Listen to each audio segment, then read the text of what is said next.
अस्सलाम वालेकुम first year. कैसे हैं बेटा आप? उम्मीद है आप घर में सब क्लासेस ले रहे होंगे और ध्यान से पढ़ रहे होंगे। हमारी क्लास में से भी 2-3 बच्चे अभी तक रिस्पांस नहीं दे रहे। बेटा सीरियस हो जाओ, बाद में मत कहिएगा कि हमारी इतनी ज़्यादा एब्सेंटी क्यों बन गई है। ये वो टेस्ट टाइप क्वेश्चंस मैंने आपको दिए थे कि आपने ख़ुद देख के बुक में से बनाने थे, लिखने थे। तकरीबन तलब की तारीफ़ ठीक लिखी हुई थी, लेकिन ये क्यों बच्चों ने इसको गलत किया? तफ़ाइल तलब लिखा हुआ था, बच्चों ने कईयों ने तफ़ाइल से क्या मुराद है लिखा हुआ है, जबकि मैंने तफ़ाइल नहीं दिया था। तलब के मफरूज़ात सीधा सीधा सा सवाल था, कोई इसमें कन्फ्यूजन नहीं थी। लचक भी ठीक ही था सबका, दर्जात भी ठीक ही लिखे हुए थे। दर्जात आपका जो अभी पीछे लेक्चर गया है उसमें आपने क्लियरली देख लिया होगा कि अब जब भी आपको दर्जात का सवाल आएगा आपने 5 दर्जे लिखने, 3-4 नहीं लिखने। जहाँ तक बात है तलब में तब्दीली कैसे आती है, सवाल मैंने बदला था, बुक्स में लिखा हुआ है ना तलब के तग़य्युरात, मैंने उसको यूं करके लिखा और फिर स्पेशली कहा कि डायग्राम बनाएं। अब तलब में तब्दीली बहुत सारे पॉइंट्स थे इसके, ये देखो सवाल लिखना था आपने कि बहुत सारे अवामिल तलब को मुतासिर करते हैं, और इसमें सबसे जो अच्छी बात है वो ये होती कि अगर आप ये वाली मसावात लिखते, Q D is function of P, P I Y, number of consumers, taste वगैरह वगैरह, याद आ गया। फिर आप कहते कि ये तमाम चीज़ें तलब को मुतासिर करती हैं, ये बदल जाएंगी तो तलब भी बदल जाएगी। इसको तलब के तग़य्युरात या तलब में तब्दीली कहते हैं। फिर आप किसी एक शय की मिसाल उठा लेते हैं, इनमें से ढेर सारे पॉइंट्स हैं, क्यों नहीं आपको लिखने आए? किसी एक आध बच्चे ने शायद सही लिखा है इसको। इतने सारे टेबल्स में से कोई एक टेबल आप बना के मुझे दिखा देते बस कि ये तब्दीली है, ठीक है। ये जो पीछे थे ये मैंने आपको टेबल्स बना के दिए थे, ये तलब की तब्दीली के डायग्राम थे। ख़त तलब शिफ्ट करना था आपने ऊपर या नीचे, जो आपने नहीं किया। बहरहाल मैंने उस दिन भी मैसेज भी कर दिए थे, आज भी बता दिए। अब आप आगे आ जाओ। आज का आपका जो लेसन है वो क्या है, ये आपके पास क्या पढ़ा था हमने? पैमाइश के तरीके पढ़े थे, ये 4 तरीके थे, चारों पे डिटेल्स पे बात हो गई। इन चारों के एंड पे एक छोटा सा पॉइंट था जिसको उस दिन मैंने जल्दी जल्दी सम अप किया था क्योंकि लेक्चर ज़्यादा हो रहा था आपका। वो क्या था कि तलब की लचक मनफी होती है।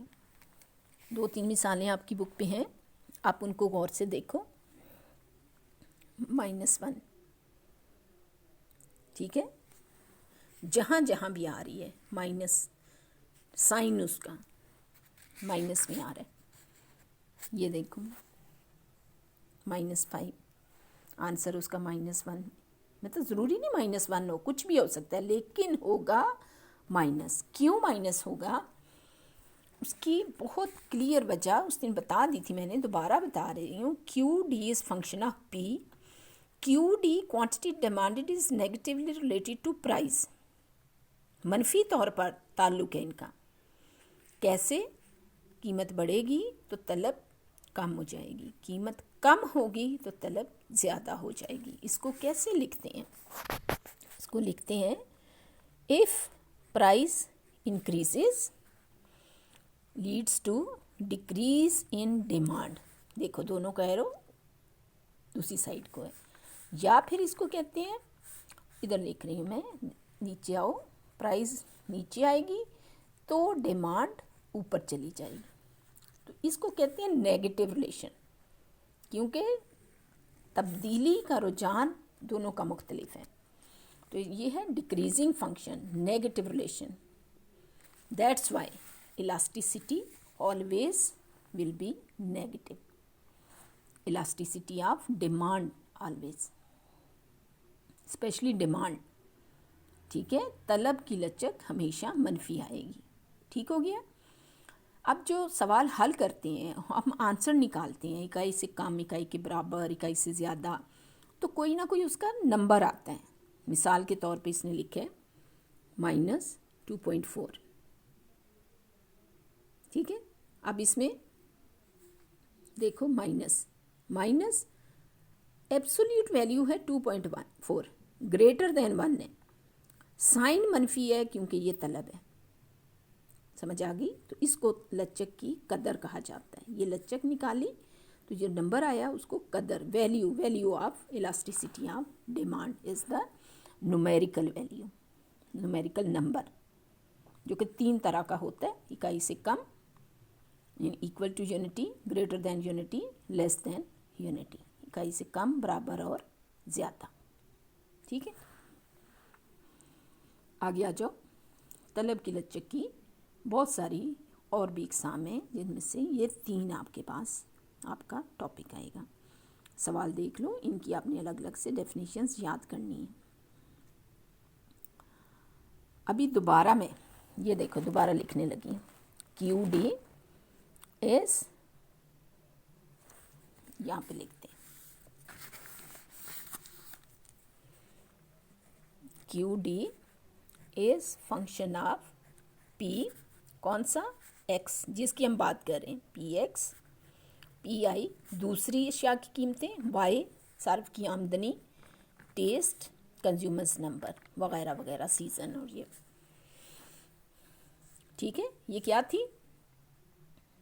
طلب کی تفاعلی مساوات.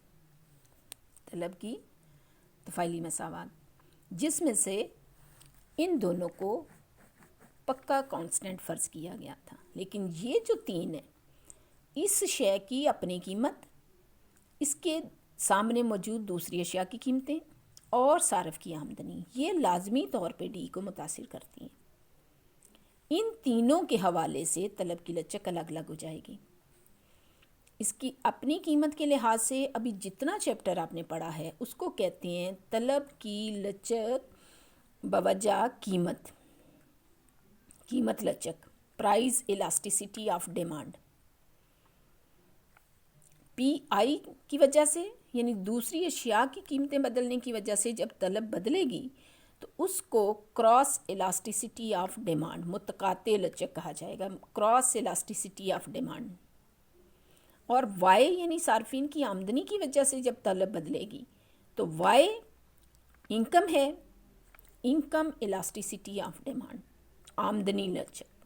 تو یہ 3 بنیادی تصورات ہیں، جس میں سے پہلا تصور آپ کے پاس ہے آمدنی لچک. ای وائی لکھا جائے گا اس کو، یعنی صارف کی آمدنی اگر تبدیل ہو جاتی ہیں تو اس کی آمدنی کی تبدیلی اشیاء کی طلب پر بہت زیادہ اثر انداز ہوتی ہے.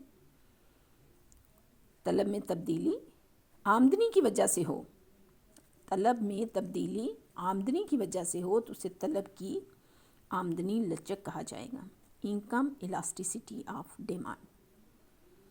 اب جو اشیاء خرید رہا ہے سارے، وہ ہم نے پیچھے پڑھا ہے، وہ مختلف نوعیت کی ہوتی ہیں.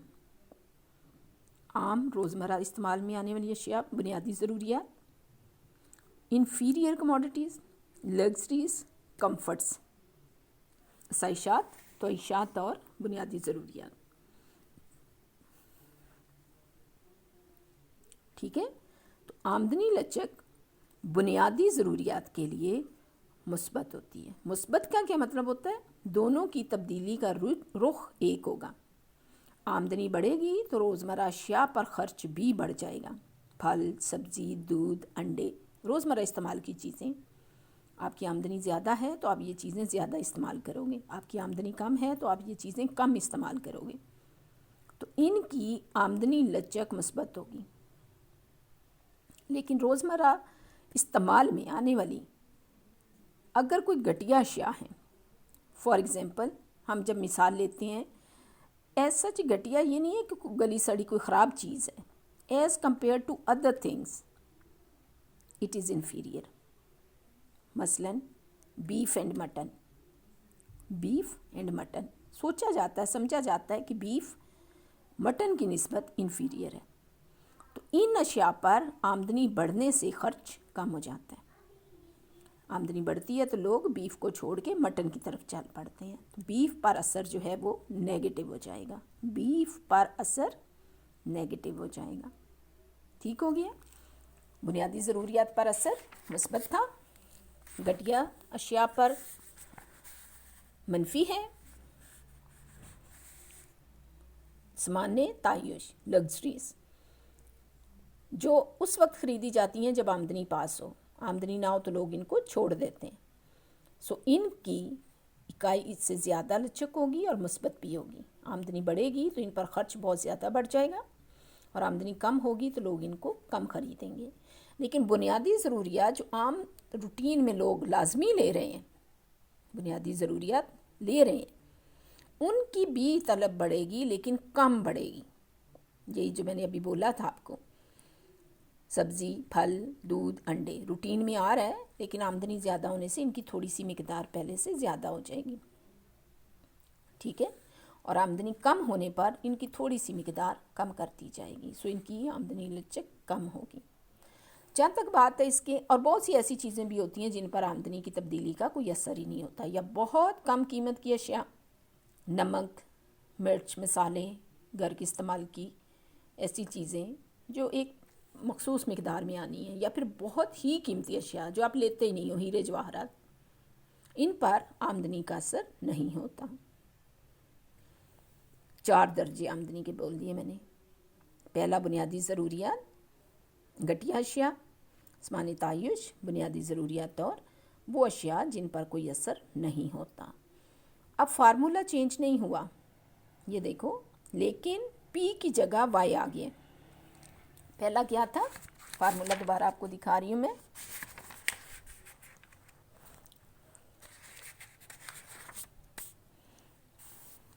ये देखो, ये delta Q by delta P, यहाँ पे देखो delta Q by Q, delta P by P. तो ये पी की वजह से चेंज आ रहा था ना, लेकिन अब आमदनी की वजह से आ रहा है तो ये पी वाई बन जाएगा। पी जो है वो वाई बन जाएगा। इस पे ये देखें, डेल्टा क्यू बाय क्यू और पी की जगह वाई आ गया। क्यू में तलब में तब्दीली बटा तलब, आमदनी में तब्दीली बटा आमदनी। तो ये ओरिजिनल आप एक टेबल बनाओगे, सारफ की आमदनी लोगे और किसी भी शय की तलब जैसी भी आप मिसाल के तौर पे लेना चाहें, आप बढ़ाएं, आप घटाएं, कुछ भी करें, तो दोनों का डिफरेंस सामने आ जाएगा और उनको फार्मूले में रख देंगे। डायग्राम की कोई ख़ास ज़रूरत नहीं है। ठीक है, चलें यहाँ पे मैं इसको स्टॉप कर रही हूँ, फिर आगे कंटिन्यू करते हैं।